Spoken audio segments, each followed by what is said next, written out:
Good Strategy Against Your Bad Strategy by Richard Rumelt. Audiobook summary and review by StoryShots.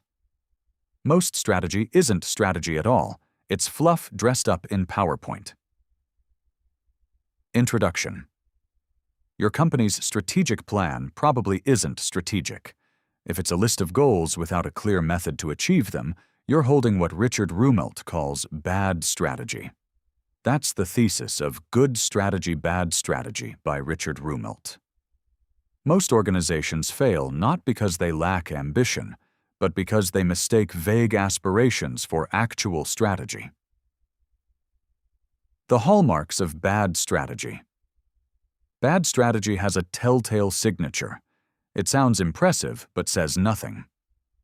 Corporate decks overflow with statements like, "We will achieve operational excellence and create sustainable competitive advantage." Every word is a placeholder for thought that never happened. Bad strategy consists of 4 defects: fluff masquerading as concepts, failure to face the challenge, mistaking goals for strategy, and bad strategic objectives. When a school district says it will raise all students to proficiency, that's a goal, not a method. Listing ambitious targets is not strategy. It's a wish list. The kernel of a strategy contains 3 elements: a diagnosis, a guiding policy, and coherent action. Bad strategy thrives because calling it out feels risky, and producing it requires no real thinking. Diagnosis before direction. Good strategy starts with diagnosis, a clear assessment of the challenge you actually face. NVIDIA studied the graphics market in the early 2000s and diagnosed a specific opportunity. Gamers needed faster GPUs, and the technology curve made that achievable first. That diagnosis led to a guiding policy: dominate high-performance gaming, then expand from strength. Most organizations skip this step and jump straight to solutions without understanding the problem's structure. A retail chain sees declining sales and announces, "We'll improve customer experience." But what specifically is broken? Without diagnosis, you're guessing. A good strategy honestly acknowledges the challenges being faced and provides an approach to overcoming them. You can't fix what you haven't named, and diagnosis forces you to name it. Focus creates cascading advantage. Strategy is about applying your strength where it will have the most impact. When Walmart entered the rural discount market in the 1960s, major retailers ignored small towns as unprofitable.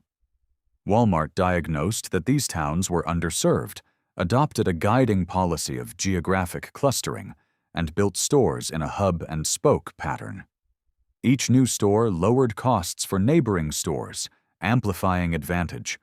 Competitors couldn't copy this without abandoning their existing urban footprint. Focus isn't about working harder. It's about finding the pivot point where a small force creates a large effect. In your work, focus might mean serving one customer segment extraordinarily well instead of serving everyone adequately.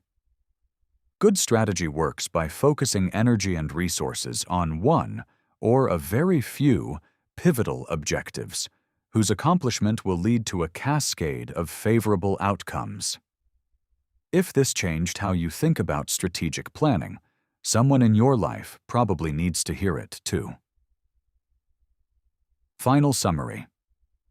But the 3-part framework that ties diagnosis, policy, and action together will transform how you evaluate every strategic decision. We're putting together the full summary of Good Strategy to Our Bad Strategy by Richard Rumelt right now, with a visual infographic and animated video. It walks through the complete diagnostic process, Desert Storm as a case study of coherent action, and the proximate objectives technique that makes ambitious goals achievable. This book is essential for executives, entrepreneurs, and team leads tired of watching organizations confuse motion with progress. You can follow it in the StoryShots app to get it the moment it's ready.